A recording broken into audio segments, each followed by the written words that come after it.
اللہ وبرکاتہ۔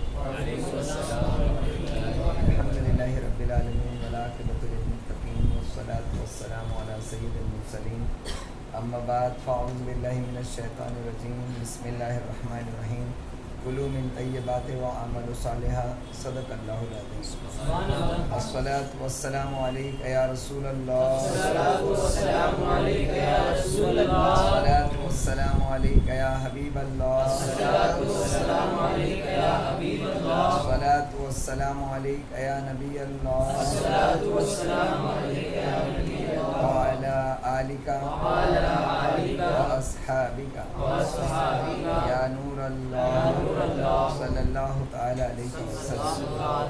الحمدللہ، اللہ تبارک تعالیٰ کا احسان ہے کہ ہم پھر سے ایک مرتبہ احیاء العلوم سے حلال اور حرام کا درس سننے کے لیے موجود ہیں، اور ہم نے قرآن پاک کی ایک آیت کلوا من طیبات واعملوا صالحا، یہ آیت جو ہے ہم اس پر 3 دن سے سن رہے ہیں الحمدللہ۔ اس کے اندر ہم نے قرآن پاک کی آیات اور احادیث مبارکہ حرام اور حلال کے تعلق سے سماعت کی۔ آج انشاءاللہ تبارک تعالیٰ ہم آثار سماعت کریں۔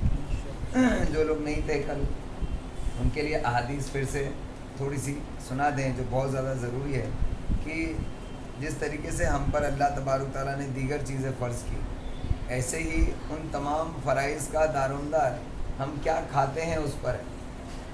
جیسے کہ علماء کرام فرماتے ہیں، احادیث سے ثابت ہے کہ انسان کتنے بھی اچھے اعمال کرے، لیکن اگر اس کے جسم میں حرام کا لقمہ ہے تو اس کی کوئی عبادت قبول نہیں ہوتی، اس کے فرض اور اس کی نفل کچھ بھی قبول نہیں ہوتا۔ یہاں تک کہ اگر اس کے لقمے میں، اس کے کھانے کے اندر اگر 10% بھی، یعنی 10 لقموں میں سے 1 لقمہ بھی حرام کا ہو جائے تو اس کی نماز قبول نہیں ہوتی، اس کی عبادتیں قبول نہیں ہوتی۔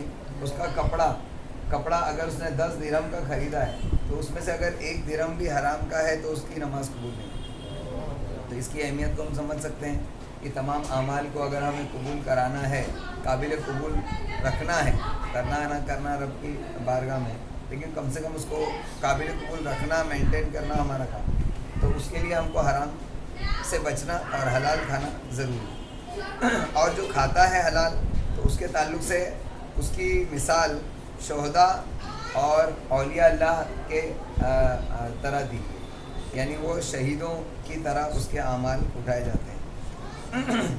اور جو آدمی اللہ تعالیٰ سے پرہیزگاری کی حالت میں ملاقات کرتا ہے تو اللہ تعالیٰ اسے تمام اسلام کا ثواب عطا فرمائے۔ یہ حدیث ہم نے سنی، جو آدمی رزق حلال کی طلب سے تھک کر شام کرے، وہ رات یوں گزارتا ہے کہ اس کی بخشش ہو جاتی ہے۔ یعنی دن بھر اگر جس کا طلب حلال میں گزرا، وہ تھک کر رات میں جب سوتا ہے، ہر انسان تھک کر رات میں سوتا ہے، یہاں سونا اس لیے بتایا گیا ہے کیونکہ اولیاء اللہ کی راتیں عبادت میں گزرتی ہیں، لیکن یہ تھک گیا تو تھکان کے باعث، کیونکہ اس کے حلال کمانے کے لیے تھک گیا تو تھکان کے باعث اس کو نیند آنی ہی ہے، کیونکہ انسان کی فطرت ہے، اور یہ جسم کا حق ہے کہ جب وہ تھک جائے تو اس کو آرام دیا جاتا ہے، تو وہ سو جائے تب بھی اللہ تبارک تعالیٰ اس سے راضی ہوتا ہے اور اللہ تبارک تعالیٰ اس کی بخشش فرما دیتا ہے۔ اور رات میں جو لوگ قیام کرتے ہیں، عبادت کرتے ہیں، تو ان کی بھی طلب یہی ہوتی ہے کہ اللہ تعالیٰ خوش ہو کر ان کے اعمال قبول کرے اور ان کو بخش دے، تو اس کے سونے سے بھی اللہ تبارک تعالیٰ بخش دیتا ہے۔ بھلے سے یہ سوتا ہے، لیکن کیونکہ اس نے دن میں اس کے حلال کی محنت کی ہے، اس وجہ سے اللہ اس کو بخش دیتا ہے، اور صبح یوں کرتا ہے کہ اللہ تعالیٰ اس سے راضی ہو سکے۔ یہ اس کی فضیلت ہے۔ سمجھ میں کیا آیا کہ دن کا روزہ رکھنے والے اور رات کی عبادت کرنے والے کی جو فضیلتیں ہیں، وہی فضیلت رزق حلال کمانے کے لیے محنت مشقت کرنے والے کی، جب بلکہ اس کی طرح نہیں بلکہ اس سے افضل قرار دی۔ ہم کو چاہیے کہ حلال کمانے کے لیے جو محنت کریں اس کو بھی ایسا نہ سمجھے کہ یہ دنیا ہے، وہ دنیا نہیں بلکہ وہ بھی دین ہے، اور وہ بھی ایسا ہی ہے جیسے تم نماز میں مشغول ہو، اللہ کی یاد میں مشغول ہو، کیونکہ اللہ تبارک تعالیٰ کے ذکر کے کئی طریقے ہیں، اس میں سے ایک اللہ تبارک تعالیٰ کی فرما برداری کرتے ہوئے رزق حلال کمانا ہے۔ تو یہ احادیث ہم نے سنی تھی، اور آج انشاءاللہ تعالیٰ ہم آثار سماعت کریں گے، اور یہ سب کچھ بھی ہو چکا ہے رمضان سے پہلے، لیکن اس کو ہم ریپیٹ کریں۔ روایت میں ہے کہ حضرت صدیق اکبر رضی اللہ تعالیٰ عنہ اپنے غلام کی کمائی سے دودھ نوش فرمایا. پھر غلام سے پوچھا کہ تو نے یہ دودھ اپنی کائی کی کمائی سے لایا, کیسے کمایا تھا؟ اس نے کہا میں نے ایک آدمی کے لیے کہانت کی تھی. کہانت یعنی وہ ہاتھ دیکھ کر بتاتے ہیں نا, اس کو کہانت کہتے ہیں, بھوشیہ وانی کرتے ہیں نا. بولے میں نے ایک کہانت کی تھی تو اس کے عوض میں مجھے اس شخص نے کچھ دیا تھا, تو انہوں نے مجھے دیا. یہ سن کر آپ نے دودھ تو پی چکے تھے, انہوں نے اپنے منہ میں انگلی ڈال کر وہ سب کچھ کہہ کر دیا جو پیا تھا, اور پھر اللہ تعالیٰ کی بارگاہ میں ہاتھ اٹھا کر عرض کی میرے مولا مجھے بخش دے. یا اللہ جو کچھ رگوں نے اٹھا لیا, یعنی میں نے دودھ پیا تو دودھ جو ہے اس سے جو بھی طاقت جو ہے رگوں نے کھینچ لی, اور جو آنتوں میں لگا رہ گیا اس سے میں تیری بارگاہ میں عذر پیش کرتا ہوں. یعنی جو میں نکال سکتا تھا میں نے نکال دیا, باقی سے عذر پیش کرتا ہوں. راوی بیان کرتے ہیں کہ انہوں نے اتنی زیادہ الٹی کی, اتنی زیادہ قے کی کہ ایسا لگ رہا تھا کہ ان کی جان نکل جائے. یعنی اتنی طاقت سے, اتنی کوشش سے انہوں نے اس کو نکالنے کی کوشش کی, اور اس کے بعد اللہ تعالیٰ سے دعا کی کہ جو رگوں نے لے لیا اور جو میرے پیٹ میں بچا رہ گیا ہاتھوں سے چپکا ہوا, اس کے لیے میں تجھ سے عذر پیش کرتا ہوں میرے پاس. تو یہ اتنا زیادہ حرام سے بچتے تھے. یہ وہ صحابی ہیں, یہ وہ شخصیت ہیں کہ جو تمام انبیاء کرام کے بعد عالم انسانیت میں سب سے افضل انسان. بعض روایت میں ہے کہ یہ بات رسول اللہ صلی اللہ تعالیٰ علیہ وسلم کو بھی بتائی گئی کہ حضرت ابوبکر صدیق رضی اللہ تعالیٰ عنہ نے ایسا کیا ہے. تو آپ نے فرمایا کیا تم نہیں جانتے کہ حضرت صدیق اکبر اپنے پیٹ میں پاکیزہ چیز کے علاوہ کچھ داخل نہیں کر سکتے؟ یہ حضرت ابوبکر صدیق رضی اللہ عنہ کی فضیلت ہے, اور ہمیں ان کا راستہ دکھایا گیا. اب ہم یہ صدیق اکبر رضی اللہ عنہ کا عمل دیکھیں اور پھر اپنا عمل دیکھیں کہ ہم کتنا ڈفرینس ہے. ہم کھاتے پیتے کچھ نہیں دیکھتے, کہاں سے آ رہا ہے نہیں پوچھتے کہ کس کا ہے, بس ہم کو کھانے سے مطلب ہے. تو ہمیں اس چیز کا خیال کرنا چاہیے. اسی طرح حضرت عمر فاروق رضی اللہ تعالیٰ عنہ نے غلطی سے صدقے کی اونٹنی کا دودھ پی لیا, تو ہاتھ ڈال کر اسے کہہ کر کے نکال دیا. حضرت عائشہ صدیقہ رضی اللہ تعالیٰ عنہ فرماتی ہیں کہ تم افضل عبادت سے غافل ہو. حضرت عائشہ صدیقہ رضی اللہ تعالیٰ عنہ نے جو دین سرکار علیہ السلام سے سیکھا, وہ بہت کم لوگوں نے ایسا دین حاصل کیا سرکار سے, کیونکہ زیادہ تر حضرت ابوبکر صدیق, حضرت عائشہ صدیقہ رضی اللہ تعالیٰ عنہ زیادہ تر حضور صلی اللہ علیہ وسلم کے ساتھ میں رہی نکاح کے بعد, اور نکاح کے پہلے حضرت ابوبکر صدیق رضی اللہ عنہ کے ساتھ رہی جو حضور صلی اللہ علیہ وسلم سے سب سے زیادہ قریب رہے دونوں. یعنی پوری زندگی دیکھا جائے تو وہ علم میں ہی ان کی زندگی گزری. تو وہ کہتی ہیں کہ تم افضل عبادت سے غافل ہو, اور وہ پرہیزگاری ہے. سب سے افضل عبادت جو ہے وہ پرہیزگاری ہے. بہت زیادہ قیام کرنا, بہت زیادہ نمازیں پڑھنا, بہت زیادہ نوافل اور صدقہ خیرات کرنا, یہ اپنی جگہ, لیکن ان سے بھی افضل ہے تقویٰ اور پرہیزگاری. انسان کو چاہیے کہ وہ تقویٰ اور پرہیزگاری اختیار کرے. حضرت عبداللہ بن عمر رضی اللہ تعالیٰ عنہ نے فرمایا اگر تم نماز پڑھتے پڑھتے کمان کی طرح جھک جاؤ, یعنی اتنی نماز پڑھو کہ بڑھاپا آ جائے اور یہاں تک کہ تمہاری پیٹھ جو ہے وہ جھک جائے, اور روزہ رکھتے رکھتے چلا یعنی کمان کی تانت کی طرح ہو جاؤ. کمان جو ہوتی ہے نا, تیر کی کمان, تار کی طرح, یعنی پتلے ہو جاؤ, کمزور ہو جاؤ, تو یہ اس صورت میں قبول ہوگا جب تم پرہیزگار ہوگے اور حرام سے بچنے والے ہو. یعنی کتنی بھی تم یعنی نماز پڑھ لو, کتنی بھی تم روزے رکھ لو, لیکن جب تک قبول نہیں ہوگا جب تک کہ حلال تمہارے پیٹ میں نہیں, اور حلال پیٹ میں ہے تو تھوڑی بھی عبادت کفایت کرتی. حضرت ابراہیم بن ادھم رحمۃ اللہ علیہ فرماتے ہیں جس کو جو کمال ملا اس طرح ملا کہ اس نے جو کچھ پیٹ میں ڈالا سوچ سمجھ کر ڈالا. حضرت ابراہیم ادھم رحمۃ اللہ علیہ مقامات ان سے پوچھے, جس نے مقامات حاصل کی اللہ کی بارگاہ میں وہی تو بتا سکتے ہیں کہ مقامات حاصل ہوتے کیسے. تو انہوں نے اس کا کی جو عمل ہے وہ بتایا کہ جس نے بھی جو مقام حاصل کیا وہ اس طرح ملا اس کو کہ اس نے جو کچھ پیٹ میں ڈالا سوچ سمجھ کر ڈالا. یعنی جو سوچ سمجھ کر کھاتا پیتا ہے تو اسی کے ذریعے اچھے اعمال جب قبول ہوتے ہیں تو اللہ تبارک تعالیٰ پھر مقامات عطا کرتا ہے. بہت سارے لوگ دن رات محنت کرتے رہتے ہیں لیکن مقامات حاصل نہیں ہوتے. ایک مقام حاصل ہوتا ہے غلط فہمی, اس کو لگتا ہے کہ میں اتنی عبادت کرتا ہوں تو میں تو نہ جانے کچھ ہو گیا ہے نا, پھر وہ کبھی باواگیری کی طرف نکل جاتا ہے، کبھی وہ اپنے آپ کو کچھ سمجھنے لگتا ہے، گھمنڈ تکبر دل میں آ جاتا ہے. اور یہ بھی اسی وجہ سے آتا ہے کہ جو حرام کھا کر اور عبادتیں کرتا ہے نا، تو کیونکہ وہ قابل قبول تو ہوتی نہیں، تو کیا آئے گا اس کے عوض میں؟ اچھی عبادتیں جو مقبول ہوتی ہیں نا، وہ ذہن کو بھی درست کرتی ہے، دل کو بھی درست کرتی ہے. اللہ کی بارگاہ میں مقامات تو ملتے ہیں، لیکن دل اور دماغ کو بھی درست کرتی ہے. لیکن جو ایسی فضول جو عبادت ہوگی، عبادت تو کی لیکن حرام کھا کے کری، جو قبول نہیں ہوئی، تو اب اس کا اثر جو ہے وہ منفی پڑتا ہے، کہ الٹا پڑتا ہے، اپوزٹ پڑتا ہے، کہ اس کے دل میں تکبر پیدا ہوتا ہے.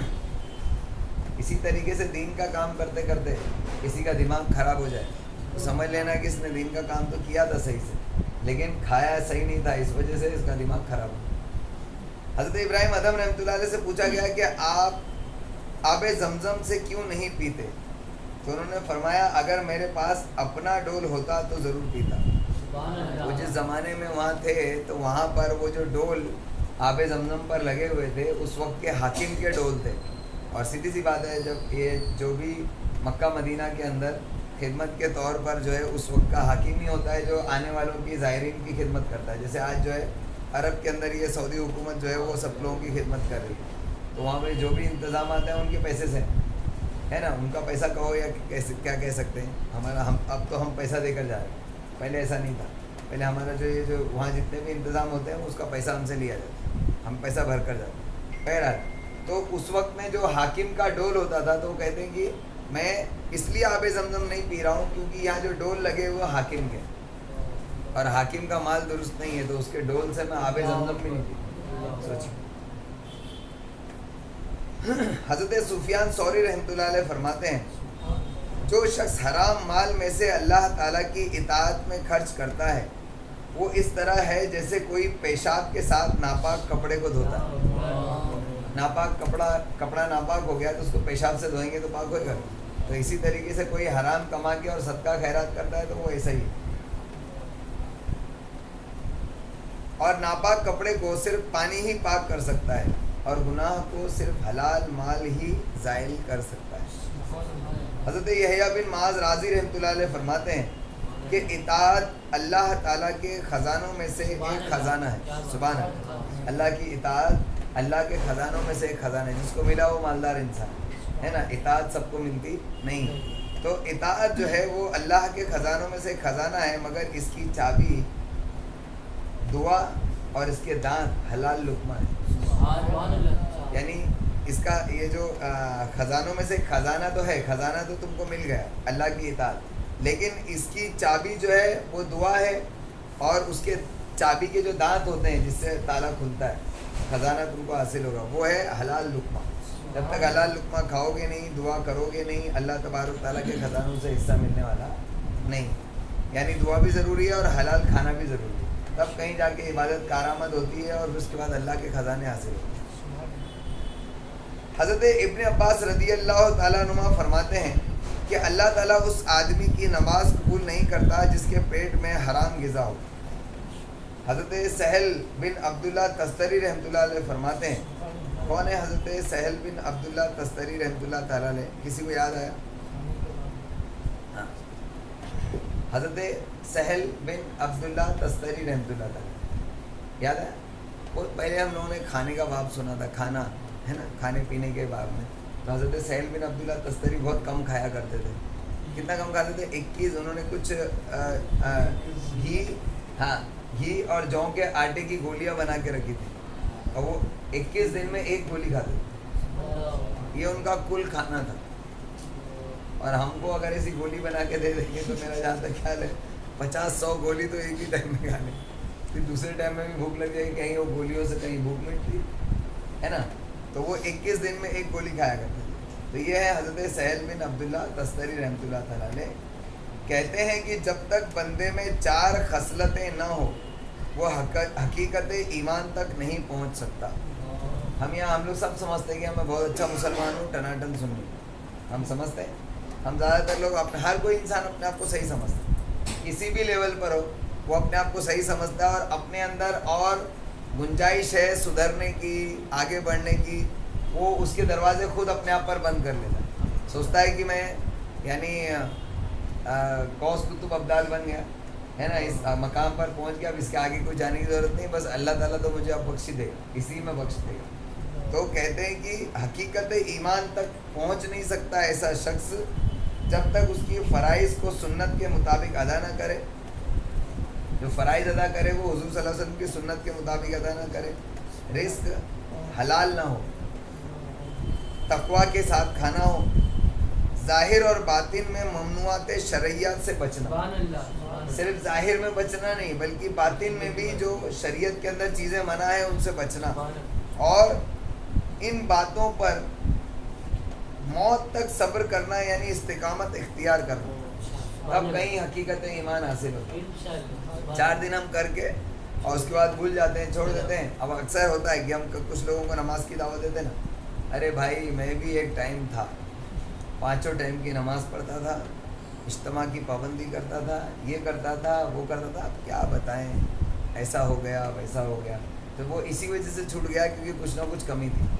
یعنی تم نے شروع کیا تھا لیکن اس کو جو فیڈنگ دینا تھا, اس عمل کو قائم رکھنے کے لیے جو چیزیں ضروری ہوتی ہے, جیسے اس میں سے ایک ہے یہ ماحول اور کتابیں پڑھنا, یہ ساری چیزیں ہم نہیں کر پاتے, اس کی وجہ سے وہ چیزیں رہ نہیں پاتی. تو استقامت ان تمام چیزوں پہ, استقامت تا موت, موت تک ان چیزوں پہ کوئی شخص جمع رہے تب اس کو حقیقت ایمان ملتی ہے. انہوں نے فرمایا جو آدمی چاہتا ہے کہ اس پر سچے لوگوں کی علامات منکشف ہو جائیں وہ صرف حلال کھائے. سچے لوگوں کی علامات اس پر منکشف ہو, ایسا سمجھ لو کہ وہ سچے لوگوں کی طرح ہو جائے. جیسے اللہ نے فرمایا سچوں کے ساتھ ہو جاؤ, تو ساتھ ہونے سے مراد یہ ہے کہ ان کی طرح ہو جاؤ, ہے نا.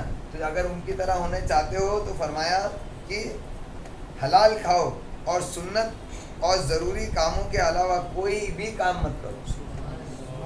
سنت کام ہو اور ضروری کام ہو, اس کے علاوہ ہر فاضل کام سے بچو, ہر فضول کام سے بچنے کی کوشش کرو. یہ بہت یعنی ایک بہت اچھا عمل ہے کہ انسان اپنے آپ کو, اپنے کام کو جتنا محدود رکھے وہ فائدہ مند رہتا ہے اس کا, اور جو انسان جتنے فضول کام کرتا ہے وہ اتنا ہی منتشر اس کا ذہن رہتا ہے, وہ ذہن کو کلیکٹ ہی نہیں کر پاتا, تو اللہ تبارک تعالیٰ کی طرف متوجہ کہاں سے ہوتا. تو حلال کھانے اور حرام سے بچنے کی بہت زیادہ اہمیت ہے. انشاءاللہ آخری 2 چیزیں. کہا جاتا ہے کہ جو شخص 40 دن تک شبہ والی چیز کھاتا ہے, حرام نہیں ہے, حرام ہونے کا صرف شبہ ہے, 40 دن تک اگر کھائے اس کا دل تاریک ہو جاتا ہے, یعنی اندھیرا ہو جاتا ہے. اللہ تعالیٰ کے اس ارشاد گرامی کا یہی معنی ہے کہ اللہ نے فرمایا ہرگز نہیں بلکہ ان کے دلوں پر ان کے حرام کمائی کا زنگ چڑھ گیا. تو جو لوگ حرام کھاتے ہیں نا تو ان کے دل جو ہے نا بگڑ چکے ہوتے ہیں, اور اتنے خطرناک بگڑتے ہیں کہ وہ کبھی سدھرتے نہیں. آج ہم عوام میں سوچتے ہیں نا کتنی بگڑ گئی مسلمان قوم, تو اس کی ایک وجہ ہمارے کھانے پینے میں احتیاط نہیں ہونے کی وجہ سے.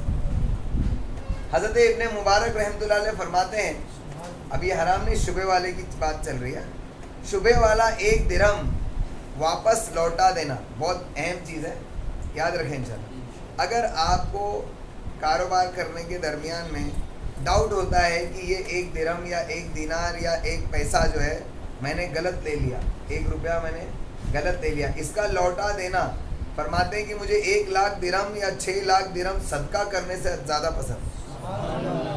1 لاکھ یا 6 لاکھ درہم صدقہ کرنے سے افضل ہے کہ شبہ والا 1 درہم واپس کر دو, وہ زیادہ افضل ہے. تو آپ سمجھ سکتے ہیں کہ تقویٰ کتنا ضروری ہے. بعض بزرگ فرماتے ہیں کہ بندہ 1 لقمہ کھاتا ہے تو اس سے اس کا دل بگڑ جاتا ہے, جس طرح چمڑا بگڑتا ہے اور وہ کبھی بھی اپنی حالت کی طرف واپس نہیں لوٹتا. انسان کی جو اسکن ہوتی ہے یا چمڑا جو خراب ہوتا ہے, جو استعمال کا چمڑا ہوتا ہے نا وہ بھی خراب ہوتا ہے, تو واپس سے اپنی پرانی پوزیشن پر نہیں آتا. تو اسی طریقے سے جو انسان 1 لقمہ حرام کا کھاتا ہے اس سے جو کچھ دل ڈیمیج ہوتا ہے, روحانیت اس کی ڈیمیج ہوتی ہے, وہ واپس سے ریکور نہیں ہوتی. بہت ہی خطرناک چیز ہے. اس کا مطلب پتہ چلا کہ ہم کو اپنی بچوں کو, جو ہم بچے کو پالتے ہیں نا, ابھی الحمدللہ یہاں پر بہت سارے لوگوں کے بچے ہیں, شادی بھی نہیں ہوئی ہے, بچے کہاں سے ہیں, ہے نا. تو جو ان کے بچے ابھی نہیں ہوئے ہیں, خود بچے ہیں ہم لوگ, تو ابھی سے خود پرہیز کریں کھانے پر, اور اپنے آنے والی نسلیں جو ہیں ان کو کیا کھلا رہے ہیں اس کا خیال رکھیں انشاءاللہ. بچپن سے ہی وہ اگر غلط چیز کھائیں گے نہیں، جیسے ایسا ہی ہے کہ سمجھ لو کوئی ایک ایسی چیز آپ نے خریدی ہے، لکڑی کی کوئی چیز خریدی، تو آپ نے جو جس سے خریدی فرنیچر والے سے، اس سے آپ احتیاط پوچھیں گے کہ بھائی اس کی احتیاط کیا ہے کہ زیادہ دن تک یہ ٹکے، پوچھو نا بھائی اس کی گارنٹی کیا ہے، کتنے دن تک چلے گا؟ وہ کہے گا پانی سے بچاؤ تو لائف ٹائم چلے گا. پانی سے اگر بچاؤ گے، چھتری خریدنے جاتے چھتری والے کو پوچھتے نا بھائی چھتری یار کتنے دن چلے گی، سال 2 سال چلے گی کیا نہیں؟ بولے برسات میں استعمال مت کرو، ہمیشہ چلے گی. تو جو حرام کھاتا ہے تو اس سے اس کا جو دل بگڑتا ہے واپس سے سدھرتا نہیں ہے، اور اس کا جو ڈیمیج ہے وہ کبھی بھی ریکور نہیں ہوتا ہے. یاد رکھیں. تو یاد رکھیں کہ حرام کتنی خطرناک چیز ہے. آخری چیز انشاءاللہ، حضرت سہل رضی اللہ تعالیٰ عنہ فرماتے ہیں کہ جو شخص حرام کھاتا ہے اس کے اعضاء گناہ میں مبتلا ہوتے ہیں.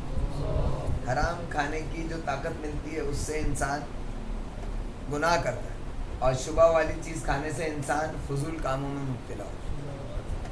وہ چاہے یا نہ چاہے، یعنی حرام کام ہی ہوگا اس سے اگر اس نے حرام کھایا ہے. اس لیے اگر اپنے دیکھو حرام کام کرے گا، نام اعمال میں حرام کام لکھا جائے گا، ہے نا؟